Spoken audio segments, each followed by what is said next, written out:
Welcome to our series, Building an Inclusive Classroom.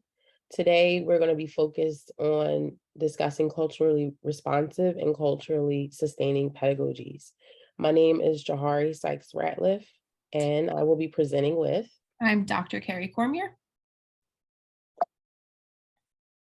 Before we really get into this conversation about culturally sustaining pedagogy, we want to really talk about what community is.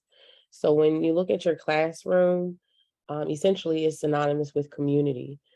And so one of the greatest quotes that I have heard is defining community as the learning experience of every student and the effectiveness of every teacher being influenced by what is going on among and between the people who populate the classroom.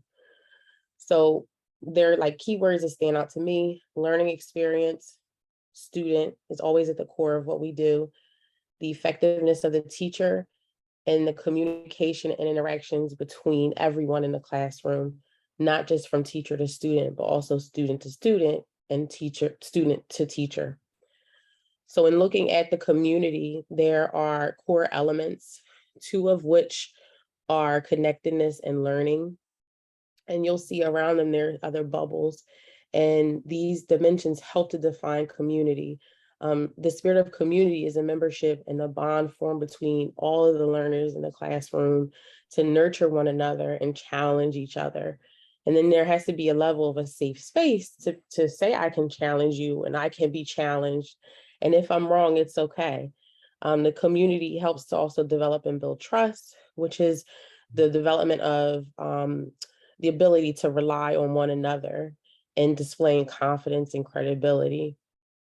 And then you look at the interactions, and this is particularly the socio-emotional driven interactions that increases and promotes friendship and these feelings of trust. And all of this is in pursuit of supporting this building of community.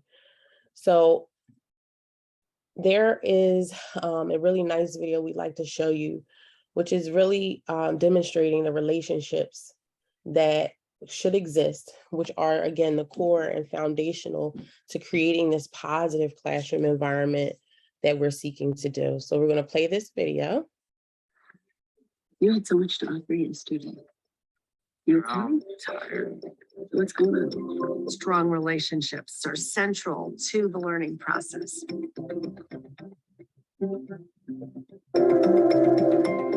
What the science of learning and development tells us is that we need to create learning environments which allow for strong long-term relationships for children to become attached to school and to the adults and other children in it.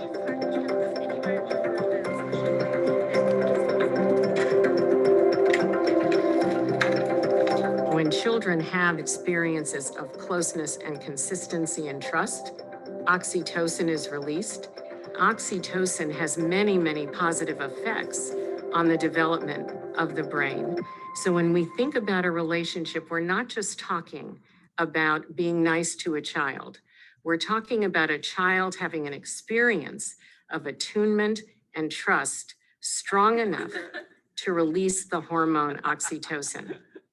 Good morning, Ariana. How you doing today? The purpose of the morning greeting is to connect with them and to just make sure that I'm seeing them as humans. Like I'm making that relationship with them, making that bond. I prioritize relationship building because getting to know them is the best part of the job. When I come in the morning, we usually talk about things that are happening in our community. We're trying to build caring and respect. Teacher is trying to understand who I am and my values as a person. When I have a free 45 minutes or an hour, I think to myself, I could sit down and catch up on grading, or I could go and make connections, whether it's a smile or a joke or a reminder. It validates their presence in the building. Rock it out in the art room. It starts from so much honesty and transparency with kids. It's really easy to strive to be this like idealized, always ready to go elementary school teacher. And that's not real and that's not human. When people start talking about other things while I'm still giving directions, it feels frustrating for me and I have to take a breath my students connect most with me when they see that I also struggle and I also have challenges.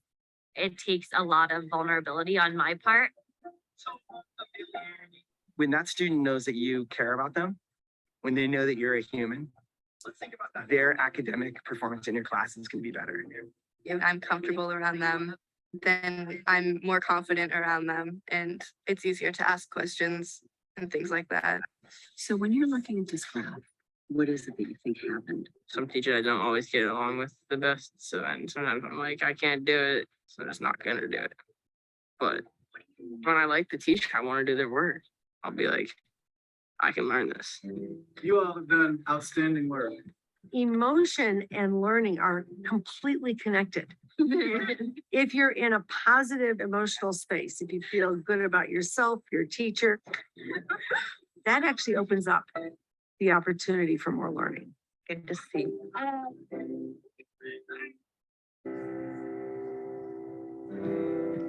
One of my favorite things that was said in the video is emotion and learning are connected. So when we build relationships with students and we are vulnerable ourselves and we talk about our emotions and you share who you are, it really makes the difference in creating this positive classroom climate that we are looking to do. I also really appreciate how it highlights how there is an interaction within our brains, right? The releasing of oxytocin, the hormones, right? That really promote that connection. And so it's not just, something that might be subjective, like there is a biological and a neurological process to feeling as though you belong and as you connect with your students. And so as we're building our classroom communities, we want to make sure, blanket statement, we all can agree to the statement that we welcome everyone in our classrooms. And making sure that we recognize the strengths that our students bring into our classroom communities. And being mindful of this, really addressing the internal and external struggles we all face in our classrooms, teachers and students, and how these are going to impact the perspectives that we as teachers have of the students, that the students have of us as teachers, and that the students have of each other. And also really thinking about, how do our students view themselves? How do they view the world around them? How might the world view your students, and how do they carry that into the classroom? Even little ones are aware of, they may not have the ability to articulate it, but they are aware of the space that they occupy in the world. And so really thinking about how does culture, race, ethnicity, gender, sexuality, religion, and ability affect both how our students view the world and how the world views them. And so being mindful of that in how our students are centered in our classroom. So bringing those ideas of how our students are viewing the world and also both viewed by the world, we have these three theoretical and conceptual frames for bringing culture into pedagogy. So first we have from Gloria Ladson-Billings, culturally relevant pedagogy. And so we have three criteria for this: that students must experience academic success, they must develop and or maintain cultural competence, and students must develop a critical consciousness through which they challenge the status quo of the current social order. So that's culturally relevant pedagogy. And we also have culturally responsive teaching from Geneva Gay, which is defined as using the cultural characteristics, experiences, and perspectives of ethnically diverse students as conduits for teaching them more effectively, based on the assumption that when academic knowledge and skills are situated within the lived experiences and frames of reference for students, they're more personally meaningful. And so again, thinking back to that graphic that Jahari had up earlier, right, of the connectedness and the learning, really bringing that together. And then finally, we have culturally sustaining pedagogies that seek to perpetuate and foster linguistic, literate, and cultural pluralism as part of the democratic project of schooling, and as a needed response to demographic and social change. And in this one, I really love this idea of pluralism, right? Literate and cultural pluralism, and that there are many ways to be and exist in the world. And we are not sitting here to say that any one way is wrong, but rather embracing it and bringing that into our classroom. And then looking at these other definitions, right, that is something, it's a conduit and it's a way for us to interact with students and a way for us to help build their funds of knowledge in the classroom. And so thinking about when we're talking about culture, oftentimes most of us kind of get stuck at the surface level culture. And so Zaretta Hammond gives us this wonderful graphic of 3 levels of culture, and using the metaphor of a tree really kind of helps us situate and understand what do we mean by culture. And so the surface level culture would be our holidays, our dress, our music, some of our art, our food, and that's typically where we stop when we think about culture. And so that would be more so multicultural education, right? So bringing in different representation of holidays, dress, music, things like that. And multicultural education is certainly important, but it doesn't necessarily make culture part of our pedagogy, right? So that's where we can move now into the shallow levels of culture, right? So the rules of social interaction, body language and things like that, how close we might be to one another, right? Proximity in personal space and things like that. That could be our shallow levels of culture. And that's also important for understanding how our students expect us to interact with them and expect how they should be interacting with adults and interacting with others. And certainly has an impact on our classrooms and how they run.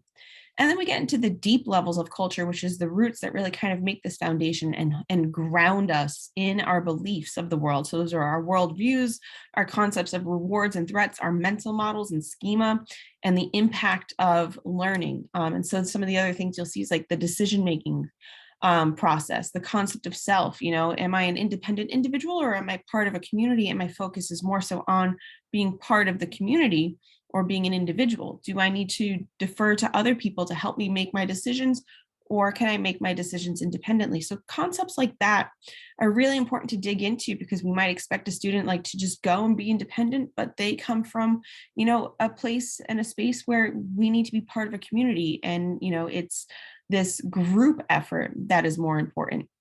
And so this concept of deep culture is really at the core of culturally responsive teaching. So again, distinguishing out like multicultural education, certainly important, diverse representation is essential, but really bringing these ideas of deep culture into our pedagogy and how we guide students through the content of our lessons.